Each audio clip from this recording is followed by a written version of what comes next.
Literally like them if you're watching on YouTube. This is being simulcast on, of course, plenty of platforms.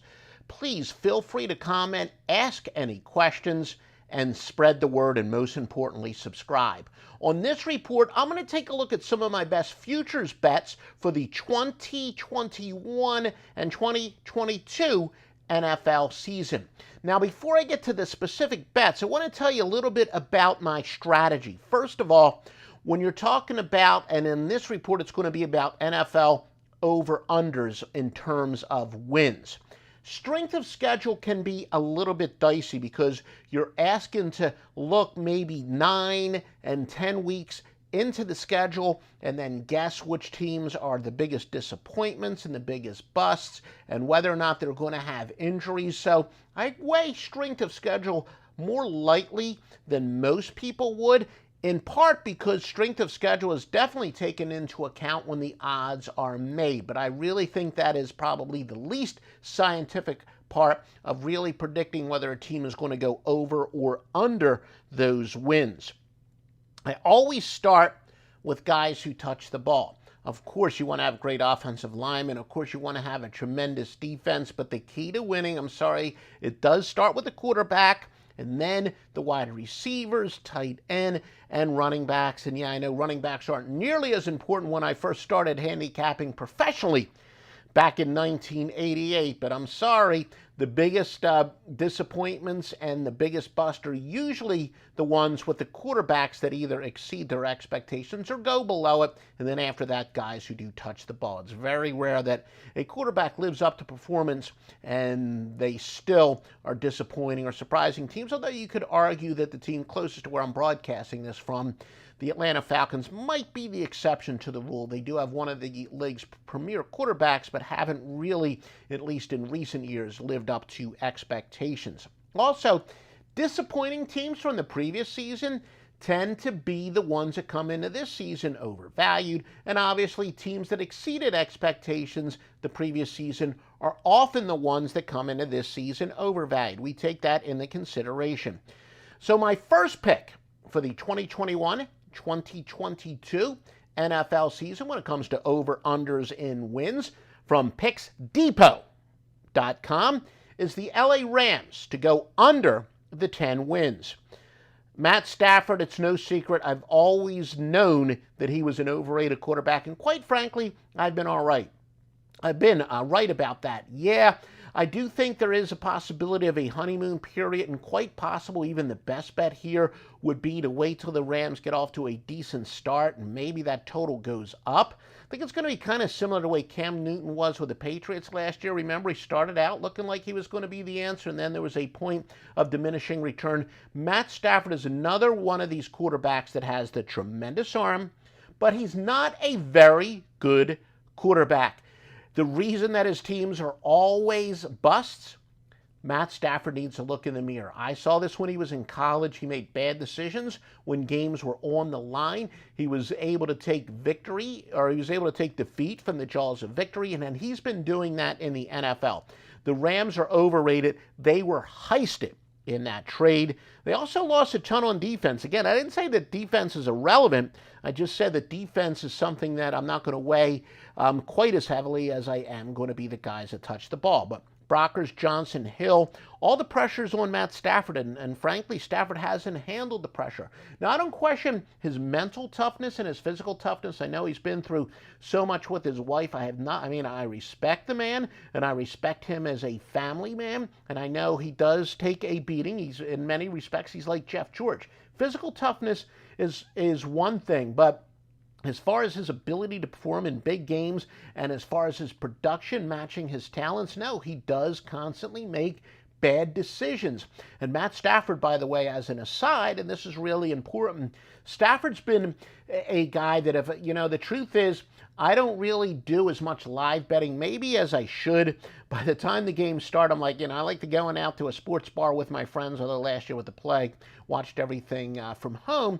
And a lot of my software, my systems, my models are based on full games. But when I do mess around, Matt Stafford is one of these guys that I like to say is predictably unpredictable. If Stafford falls behind in a game, he's a great bet on the live line. If he takes a big lead in a game, he's a great bet to fade because Stafford can look like a all-pro quarterback one quarter, and then he could look like a second stringer the next quarter. So he's one of those guys, and also when it comes to my ATS handicapping, but we've talked about that in some other videos that I've done with a previous website. We'll talk about it more in future videos. Also, Sean McVay, he's typical of, give me talent and I'll coach him up. That's why he's overvalued. That people think that Sean McVay is a genius, but you know why people thought Sean McVay was a genius? Because he was able to turn around Jared Goff. Jared Goff had that rookie year that was a disappointment. Then McVay took over, and all of a sudden Goff looked like he was one of the top quarterbacks in the NFL. Then Goff regressed under this alleged genius. So I think people are expecting that this marriage between McVay and Stafford is going to be somehow magical. I don't believe it. If he was that great of a coach, Jared Goff would still be one of the top quarterbacks in the NFL. Again, because I do think there is going to be a honeymoon period, I wouldn't be surprised if the Rams get off to a decent start, but I think they're going to continue to drop down. But still, my official bet for this report is the Rams to go under the 10 wins. Also from PicksDepot, well, you could have predicted this. The Detroit Lions over the 5. And yeah, it's a little confusing.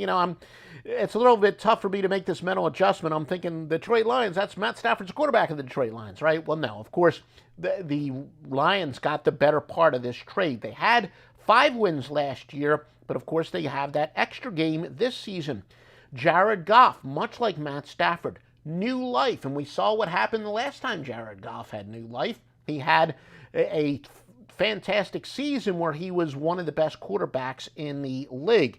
And now all of a sudden he went from, the guy that people love McVay because of Jared Goff. Now he became McVay's scapegoat. Anthony Lynn is the offense coordinator. He loves going out of the shotgun, which is where Goff really excelled in college. And also has to be a coaching upgrade here. Matt Patricia, another in a long line of these Bill Belichick assistants who were terrible as a head coach. This is addition by subtraction. The Detroit Lions no longer have Matt Patricia as a coach. Matt Patricia, I doubt if he'll get another chance at a head coach, although he's young enough. He may somewhere along the lines, but again, addition by subtraction. A new coach, new players, they're going to have the element of surprise, some new life. Definitely like Detroit over the 5 wins at PicksDepot. Again, follow me on Twitter at PicksDepot. Chicago Bears to go under the 7.5 wins. The Bears had 6 wins as underdogs last year. No other team had more than 4. So they weren't quite as good as the record last year. That's why I think they definitely come into here overvalued. Also, Andy Dalton's going to start the year as their starting quarterback. He's one of the worst starting quarterbacks in the NFL. Justin Fields, who may take over before the year's out, not totally sold on him. He kind of has that Sam Darnold ability when the game is on the line to throw big interceptions. Yes, he had the one fantastic game against Clemson his senior year. But remember, Clemson the previous year, he made some big mistakes. And then in the national championship game, granted it was against Alabama, he had some mistakes there. So I'm not completely sold on Justin Fields. He's a work in progress. I do think that Andy Dalton's going to be their starter for most of the year. And like I said, Andy Dalton is at best like the 25th, 26th, 27th best quarterback in the league, or he's either a good backup or a terrible starter. So Chicago under the 7.5. The Dallas Cowboys also from PicksDepot to go under the 9.5 wins. All right, this is going to be somewhat controversial, but don't let your politics get in the way of the facts. The Cowboys have a low vaccination rate, especially with this Delta variant. I think they're going to have players that are going to miss a lot of time being in the COVID protocol.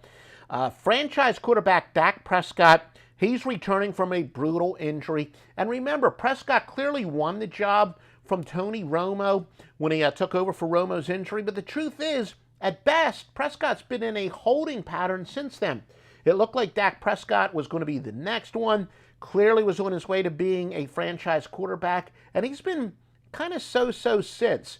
Prescott hasn't shown anything to me that he is ready to take that next step and become one of the elite quarterbacks in the NFL. And again, that was a horrific injury. Those of you who watched it, I watched it live. This is really a tough injury to come from. So many quarterbacks have struggled to come back from injuries, and it may take him another year or so. So Dallas is one of these teams that on paper, yeah, I know the wide receiving core is pretty impressive. A lot of people who I respect have them as the first, second, or third best receiving core in the NFL, although, you might be able to argue that they're a little bit overrated. Still, without question, one of the elite receiving cores, but again, coming back from an injury, a quarterback that really hasn't progressed the way that we expected in Dallas is perennially a major disappointment. They never seem to match their expectations, and there might be a reason for that because they are America's team. They're generally going to be overvalued. So again, Dallas under the 9.5. Remember, also like the Chicago Bears under the 7.5. These are win totals, of course. Detroit to go over the 5. LA Rams to go under the 10. I do know it's not going to be an official pick from me, a respected opinion. Almost talked me into the Pittsburgh Steelers to go under the total this year. That's not an official pick from me. Please, again, follow us at PicksDepot.com. That's the place to go for the best picks. We're hoping to add a bunch of vetted U.S.-based sports books there. The handicappers that go back to the score phone days, 1980. My picks have been public since 1988 on the score phone days. And most importantly, please like, subscribe, comment if you're following us on YouTube. If you're listening to us on the audio podcast, subscribe to wherever